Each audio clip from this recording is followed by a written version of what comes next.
want to talk today about planted. I'll give you one word. I want to just talk about one word today about being planted by God because He has truly planted all of us. We're in the book of Acts, chapter 8 today. We finished the first 7 chapters. Last week, we talked about Stephen and how he was accused and martyred for upsetting the belief system of the day. The Jews loved their temple.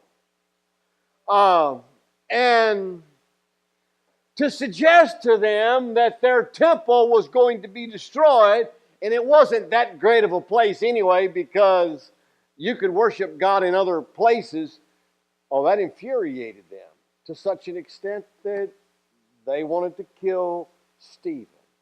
And Stephen reminded them that when Moses arrived on the scene, that they rejected him. When Joseph showed up, they rejected him. And when the Messiah showed up just weeks, months ago, they had rejected him and even crucified him. Because they had their preconceived ideas as to what the Messiah would look like. Everybody does. I had a guy one time, I'll never forget. He found out I was a pastor. You know what he said? He said, "You don't look like a pastor." Oh, that's interesting. What do pastors look like? I mean, if you just sketched one out, what do they look like? I thought they were just people. Anyway, I don't know. I don't know what pastors look like. I guess they don't look like me. I don't know what they look like. I don't know. Anyway. And then, of course, the Jews tried to localize God. Jerusalem, the city, the temple, a place. But we localize God too. Do we not? I mean, we're told by church consultants today, let's say you have a building, church building, and here's what they'll tell you. If you sell the building and move to a nicer building, up to date, whatever, I don't care if the environment's great and it's awesome, there will be people who will not leave the old building for the new building because this is where it is. Whatever it is, this is it. It's like you're kidding. So I don't know, I suppose if you had a mom and pop store in the old days, a hardware. Well, we're going to move across the street to a newer building where we can have more stuff. You'll lose customers. You're kidding. No, this is it. The nostalgia sets in. I can't leave this place. And we do the same thing with God. We localize Him. It's incredible. I mean, it's just incredible. And yet God's worked out throughout human history. He worked in Egypt. He called Abraham when Abraham wasn't living in Jerusalem, obviously. But what the problem is, it's our stubbornness. And Stephen says your stubbornness is keeping you from a relationship with God. And their focus was totally on the rules and on the place. And those ideas have not escaped us. In fact, a lot of Christianity has been identified with rules. Oh, you're a Christian, huh? Oh, so that means you got all these rules. And yet, the word law in the Old Testament, the Torah, actually means teaching. Now, I know it stands for the law and the commandments, all that. So it's about teaching. The focus is on teaching. It's about teachings for life. And somehow, it came to just be a set of rules and rituals.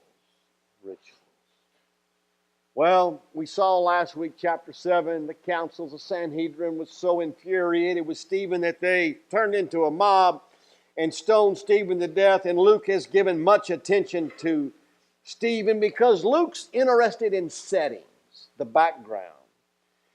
And we know that Stephen went on to influence the Saul, soon to be the Apostle Paul. And this story of Stephen gives us a necessary link that we need to know. Otherwise, we're like, where did Paul come from? But we know Because when Stephen was executed, there was Saul who approved of his being stoned. And then also Stephen, we're going to learn from him today, and even from Philip, that today the Great Commission begins to be fulfilled, if you will. You know, Jesus said in Acts 1:8, you're going to start in Jerusalem, then you're going to go to Judea and Samaria. The first 7 chapters of Acts, we are in Jerusalem. That's it. We're just in Jerusalem. But in chapter 8, it all begins to change. Now, you would have thought that martyrdom and persecution of the church would destroy the church. Usually when you scatter something or a group of people, like if you break up a mob, why do you break up a mob? To cut down on the violence and all the stuff that's going on. Usually just breaking up the people does the job. So you would think that Satan had a great strategy. I'll persecute the church. I'll scatter them, and they will lose their effectiveness. But now listen, the opposite happens. The opposite. So here we are. That's the background, chapter 8. So let's get reading. Acts chapter 8, verse 1. And Saul approved of his execution. And there arose on that day a great persecution against the church in Jerusalem. And they were all scattered throughout the regions of Judea and Samaria except the apostles. You know, you get bold in a mob, do you not? I mean, if there's 2 or 3 people, but then when there's 100, oh, you're in. So this great persecution is against the church. Now, I want you to just think about something. About American history. Today, on a Sunday across America, approximately 40%, 37%, 38%, whatever, will go to a church. Probably a little high, but we'll just say, to keep the numbers even, about 40%. If I were to ask you, how high is the influence of the church on the country, my guess is, on a scale of 1 to 10, you'd say it's about a 3 or a 4. We just don't seem to have the influence in the culture today that we used to have. Now, in Jerusalem, let's just say the population was about 200,000. And it was about that. It could have been 250. We'll say 200,000. Now, the church, about this time, if you've watched the numbers, we're running several thousand people. Let's just say the church is running about 12,000, okay, in Jerusalem. All right? You know, the day of Pentecost, we had 3,000 people come into the church. And then a little later on, we saw there were 5,000 men. So probably with women, children, we're probably around 12,000. That'd be like 6% of the city. Now, I want you to understand, the church was accused, as we saw earlier in earlier chapters, that the church was accused of filling Jerusalem with their teachings. 6%. 6% of the population was making this incredible impact on a city of 200,000 people. 6%. Now, if we go back in the history of America, a couple hundred years back to when the Puritans and the forming of Princeton and all that, do you know how many people in America were going to church during about that time? About 6%. So why was the church, in fact, listen, if you go, and I think they still teach this in a public school, if you go back into, if you're taking literature in about 11th grade, 12th grade, in a public school, you will probably even read about Jonathan Edwards. And in the early part of the literature books. I mean, you're just going to read about some of these things because of the impact and the influence even of the Puritans on America and on American literature or whatever. But only about 6% go to church. So why were we having the impact then and not now? And you can't get away from things like the Great Awakening, even in the Northeast of America. So all these things like history that you can't get away from. So why is it the church was having an impact when fewer were going? Well, you got to at least ask that question. You have to at least ask why. Now we go to church, and oh, maybe that's the problem. We just go to church. We just go to church.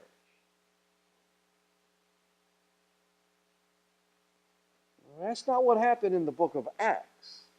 So here's what happened. Except they were all scattered, so the church was scattered throughout the regions of Judea and Samaria, except the apostles. And devout men buried Stephen and made great lamentation over him, but Saul was ravaging the church, trying to ruin it. Are you understand it? Saul, he's putting people to death, putting people in prison. He's going house to house, dragging off men and women. This guy was ruthless. I just want you to just understand a little bit about what's happening here. We're talking about one of the great terrorists of all time for the church. And committed them to prison. But I don't want you to forget that he heard everything Stephen had said in Acts chapter 7. Oh, I know it didn't take immediately, but listen, I had friends. I still have friends. And, we connect on, about the only time we connect is on Facebook, which I get on very rarely, and they live in the Northeast, and they were Jehovah's Witnesses. And Jehovah's Witnesses do not believe in the resurrection of Christ and a lot of other things. Okay. So they're traveling. In fact, he was a speaker in the Jehovah's Witnesses church, all right, and one of their teachers. And so, I met him because he went to law school here at UVA and he went to church here. But anyway, so here they are. So they're traveling through North Carolina because his dad lived down there. And they go into a Christian bookstore. And then they saw some tracts that said, for Jehovah's Witnesses. Now, what it meant was, these are tracts if you knew somebody who was a Jehovah's Witness, right? And so they thought, well, this is for us, and then we're free. So he and his wife took a bunch, and being a teacher, he loved to study, liked to read. And so he starts reading this, and he begins to hear the truth about Jesus Christ. And over a period of time, he took an about face, received Christ as his Savior, got baptized, and everything.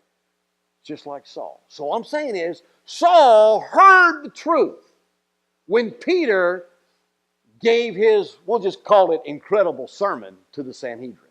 And he's just a layperson. Stephen is. So that's where we are as we read Acts chapter 8, verses 1, 2, 3. It would do you some good if you would take some of your novels or whatever you read and just kind of put them aside for a month or so and read some good books. How many of you have read Through the Gates of Splendor? How many? And, I know it's an old book. Old book. You know why? Because the story goes back to the 1950s. And I think, listen, you can get this book on Amazon for less than $5 digitally. I promise you, if you pick up the book, you can't put it down. The story about 5 missionaries, Jim Elliot being the main one. Elizabeth Elliot, his wife, wrote the book. So in 1956, 5 guys go to Ecuador to reach an unreached group of people. They don't know their language. They're going to learn it. And so they got their planes because it's a remote area. And you're going to have to go. You're going to have to read the story. But one day they didn't come home. All 5 men were martyred, trying to reach people for Christ. Now you have to read the story, you have to go on and on, but I'm telling you, this story shook the church in America in the 50s, 60s, and 70s. I don't know about much today because it happened now 60 years ago. It impacted my life. Chuck Swindoll said God used that book to change his life. You ought to read some good books. It's a powerful book. It should be mandatory reading. It should be. It's called Through Gates of Splendor. But here's one of Jim Elliot's quotes. You know, quotes are an interesting thing. This quote right here has changed the lives of numerous people. And here's what he said. When it comes time to die, make sure that's all you have to do is die. There was a guy stranded in the ocean. I think he might have been in the military, but somehow he was left alone in the ocean. And he remembered that quote. And right there, he thought he was going to die. He asked God for forgiveness of sins. Well, he was rescued, and then he told the story, all because of the quote. So when it comes time to die, make sure that's all you've got to do is die. I should just stop right there, but I'm not. Let me just move on. It's an incredible impact. The story of Stephen made an incredible impact on Saul. But you know what? I want you to understand how hard it is to change your thinking. All right? I want you to think how hard it is. See, I know a lot of you think, oh, I'm open to change. I read all the time and think, no, come on. You don't change your thinking that easy. See, you already made your mind up on a lot of things. Saul, he had.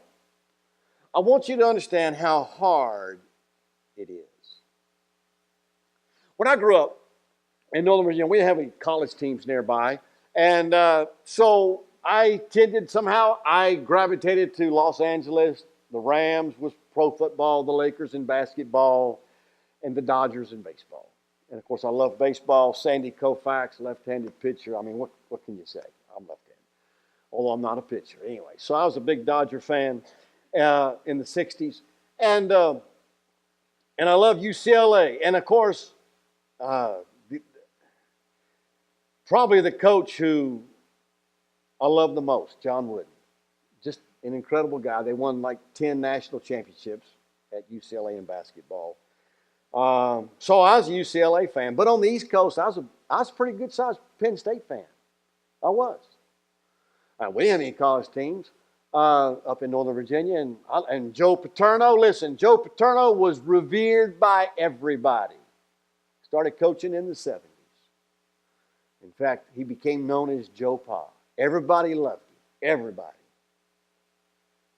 I mean, he could do whatever he wanted in that little town.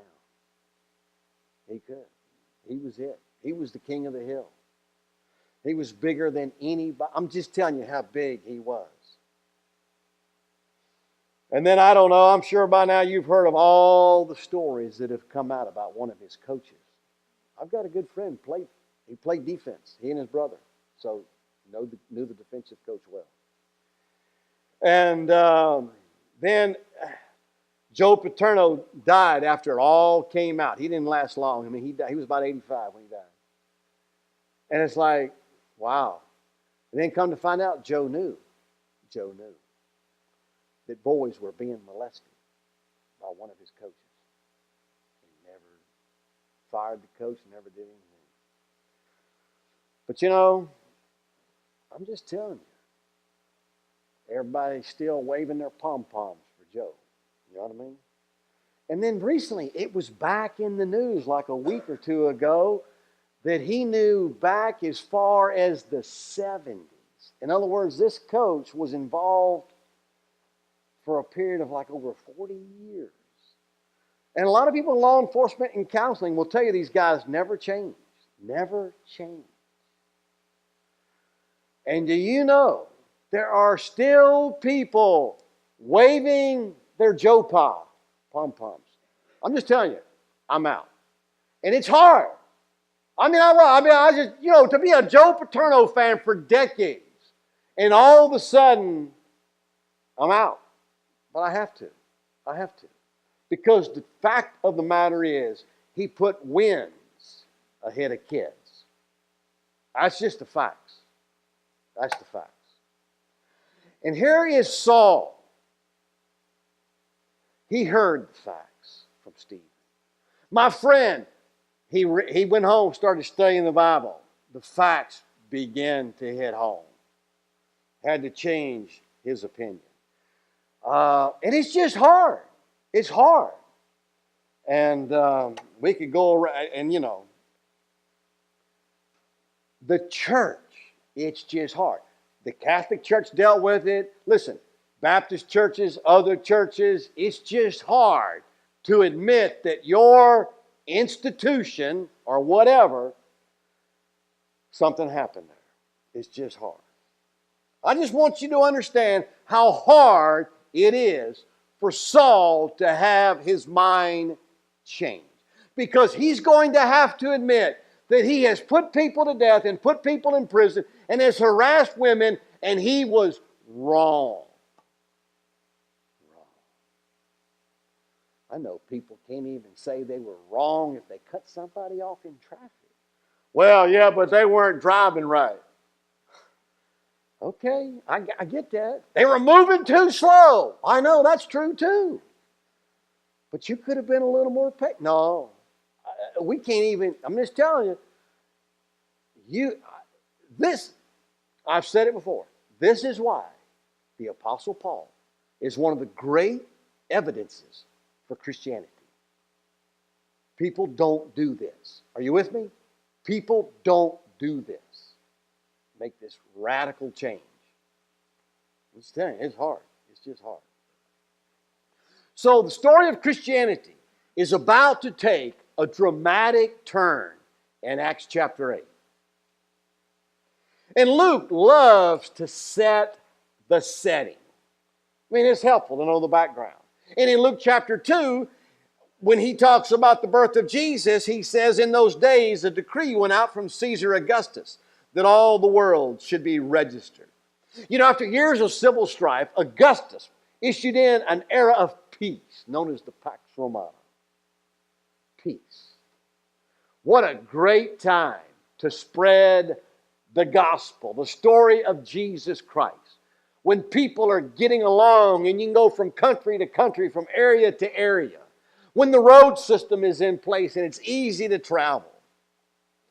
And then Acts 1:8, Jesus said you'll receive power when the Holy Spirit's come upon you, and you'll be my witnesses in Jerusalem and in all Judea and Samaria and to the end of the earth. And yet up to this point, it's only been in Jerusalem. We're stuck. We're stuck in Jerusalem. But you know, God promised long ago. He told Abraham in Genesis 12:3. Listen to this. I'll bless those who bless you, and him who dishonors you I will curse. And in you, Abraham, all the families of the earth shall be blessed. That's huge. All the families in the earth? Just me? I don't have any kids. See, think about that. I don't have any kids. Galatians 3:8.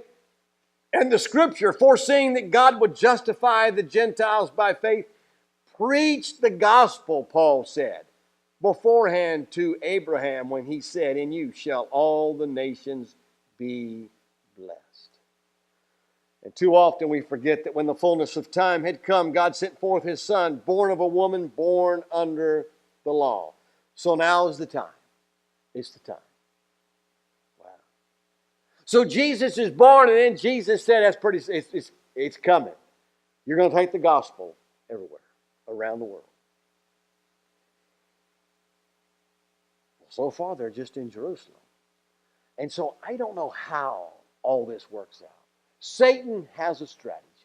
I will persecute the church, scatter the church, and it's over. And yet God took that very persecution, and here's what happened. Acts chapter 8, verse 4.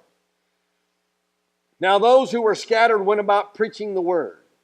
Now, I want you to understand here. It was people in the church, lay people, that were scattered, and they were the ones preaching the word or sharing the word. Don't let that word preaching bother you, okay? You're just talking about it, okay? And Philip went down to the city of Samaria and proclaimed to them the Christ. And the crowds with one accord paid attention to what was being said by Philip when they heard him and saw the signs that he did. Unclean spirits were coming out, and Many of those who were paralyzed or lame were healed, and there was much joy in that city. I love the last phrase. There's a lot of joy in that city. Because at the end of the day, Jesus ought to make a difference. He ought to make a difference. Now I want to talk about the word planted again. That's where I started. Why? I mean, have you ever thought of yourself as planted? Philip was planted in Samaria. Now, you wouldn't have chosen Samaria. Now, Samaria, okay, if you were a Jew, you didn't like Samaria. You just didn't. That was the wrong side of the tracks, okay? You didn't go on that side of the tracks. Now, it was 40 miles north of Jerusalem. Actually, it was been around for several hundred years. Here's what happened. David was the king, then Solomon his son. But after Solomon's death, Rehoboam took the reins. He took the kingship, and he wasn't the wisest of kings. And so the kingdom split. 10 tribes went to the north, Israel. 2 tribes, Judah and Benjamin, stayed in the south, and that became known as Judah. Well, the capital of the northern kingdom became Samaria when Omri later on became the king of Israel, the northern kingdom.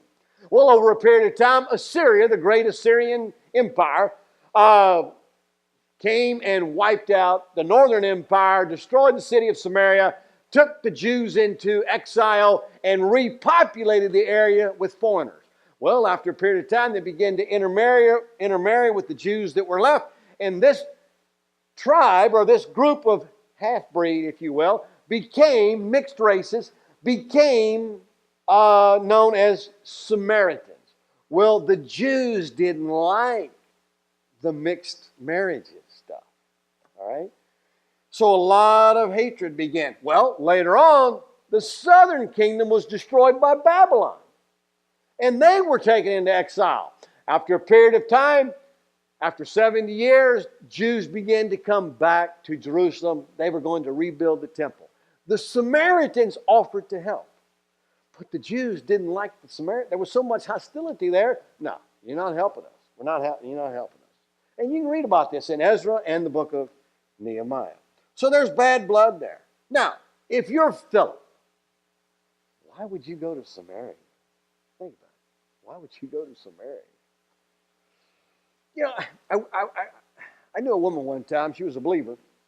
And she used to always say, I just want to work in a place where everybody is a believer. And I used to think, why would you say that? Okay. I think I can say this in church. You know, Christians can be funny. Okay? They can. And I get that. Because I was having this conversation with Carol recently. I don't know how it came up. And I get along with most everybody. The only people I haven't got along with in my life is Christians. I mean, that's just me. So I don't know. Something wrong with me, I guess. I don't know. I got a lot of lost friends, and I was just trying to think. I can't think of one lost person in my life. I mean, I guess there's been one. I just can't think of one off my hand. That I can't think of one that rejected me. I get along with a lot of people. In construction, I work. Now, I know, and I've told stories. I worked with construction guys. They'd ridicule my religion, but we still worked together, got along. I don't know, but for the most part, I can't think of anybody who ever rejected me, and they were unbelievers. But now, Christians, wow. I'm running into a lot. I don't know.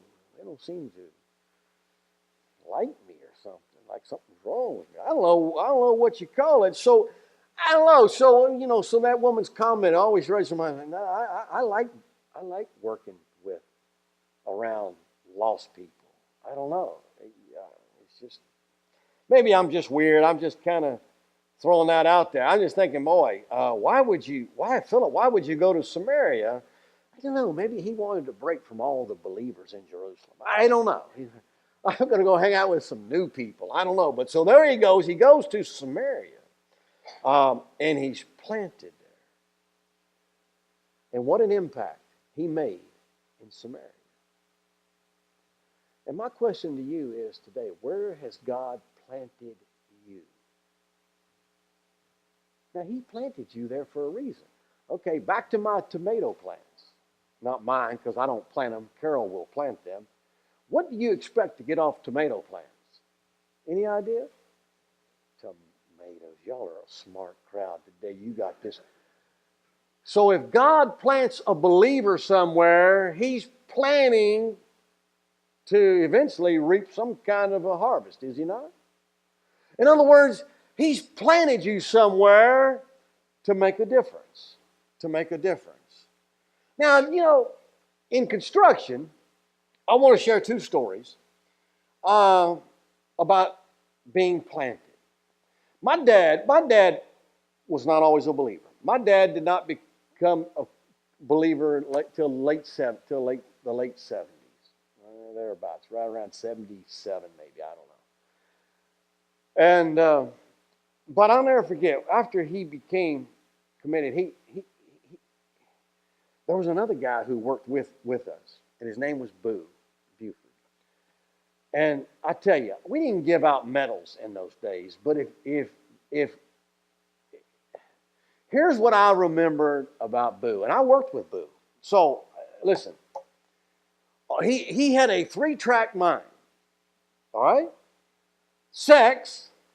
All right, outside marriage, of course. Lots of alcohol, and the best cursing vocabulary of all time. Now, those were his 3 vices, okay? A very unlikely candidate, right?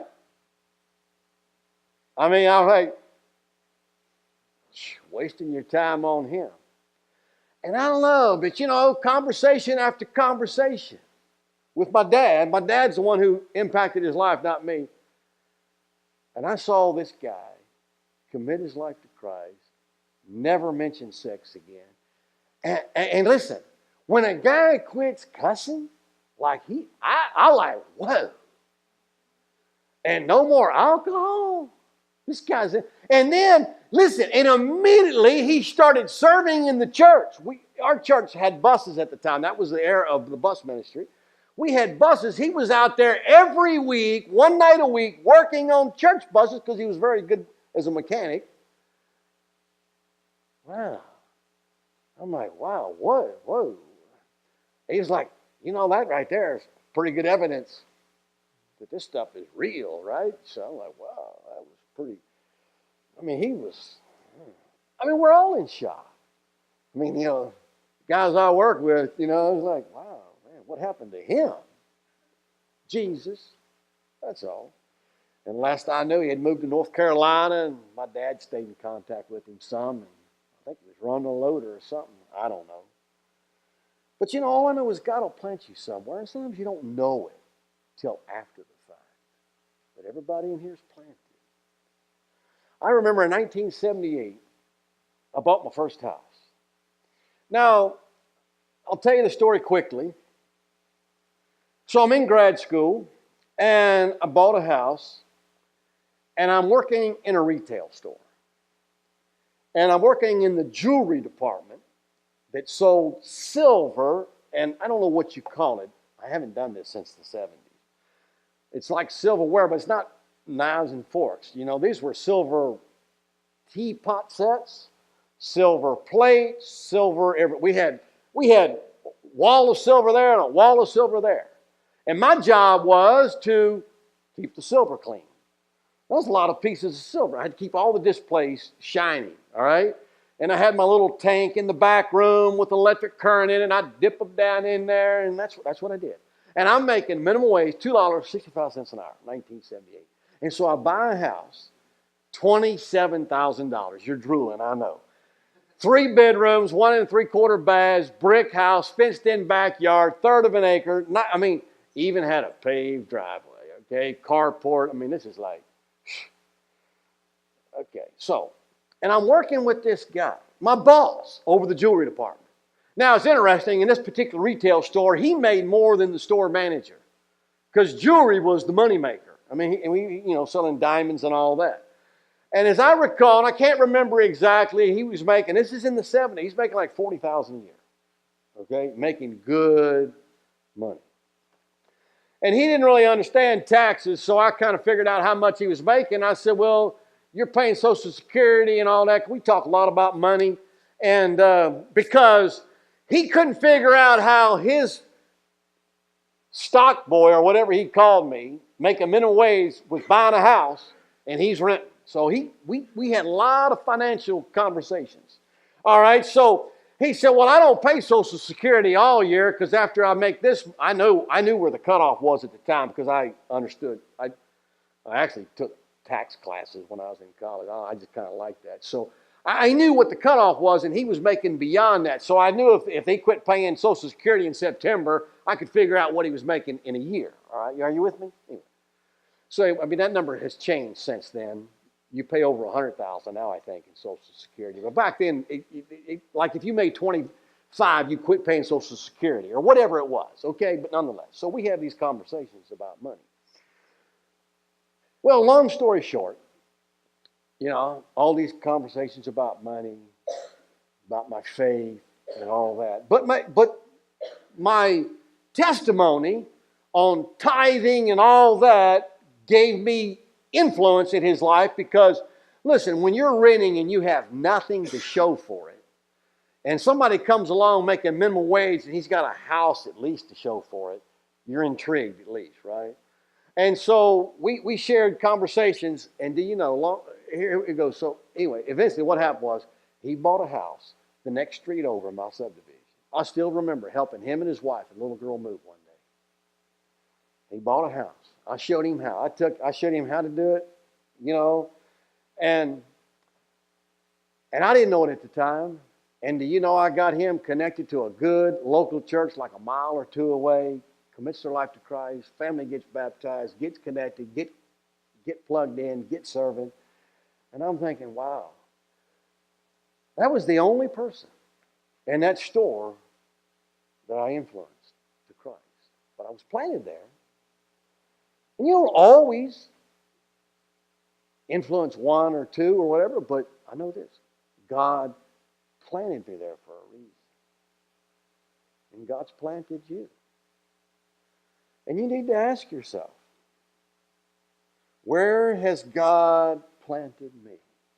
Because if He's planted you somewhere, that means He's also preparing someone's heart for what you want to share. Now, it may take some time. I worked for this guy for, I don't know, after I got my master's, I moved away, so I was there about a year. I worked for him for a little over a year, like 15 months. But God prepared his heart. It took a while. I don't know. And God knew his heart. Let me just say this. The thing that was eating at him was his finances. And God planted me there to show them what he could do with his money. Little did he know that I would also share with him Jesus Christ and what he could do with his life. I didn't know at the time. I just know this. If God's planting, he's also watering somebody's heart to reap a harvest. Now let me give you one more observation, and I need to wind it up. In Acts chapter 8, or Acts chapter 7, who's lifting the load, the heavy load? Who's doing the work? Lay people. Lay people. If you will study church history, it's lay people that do the work. Oh, I know. See, you've read the name. You've heard about the name of this church or that church or that or what that. You forget it's lay people that make the difference. Stephen was a lay person. Philip was a lay person. And they just started out taking care of tables. Wasn't a big deal. I think back in the 1800s, D.L. Moody came to Christ at age 18. How? through a Sunday school teacher, just a lay person. The Sunday school teacher, when D.L. Moody was converted, here's what he said about D.L. Moody, which I think goes right along with our text and Saul. Here's what he said about D.L. Moody shook two continents, England, Great Britain, if you will, Europe, and America. It had an incredible ministry. You can read about it anywhere, but here's what he said about D.L. Moody. I can truly say, and in saying it, I magnify the infinite grace of God as bestowed upon him, that I have seen few persons whose minds were spiritually darker than was his when he came into my Sunday school class. And I think that the committee of Mount Vernon Church seldom met an applicant for membership more unlikely ever to become a Christian of clear and decided views of gospel truth, still less to fill any extended sphere of public usefulness. Now, that's what he thought of D.L. Moody. And look what Moody did, all because of a Sunday school teacher. Look what God did with Stephen, somebody who served tables in the church. Look what God did with Philip, somebody who served tables in the church. Now, all I know is this: God has planted you.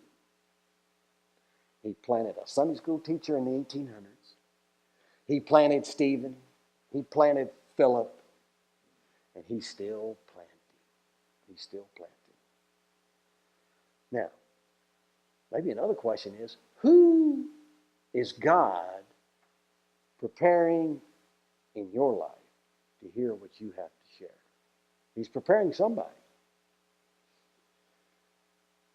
It may be a simple come and see invitation. It may be short, simple, to the point.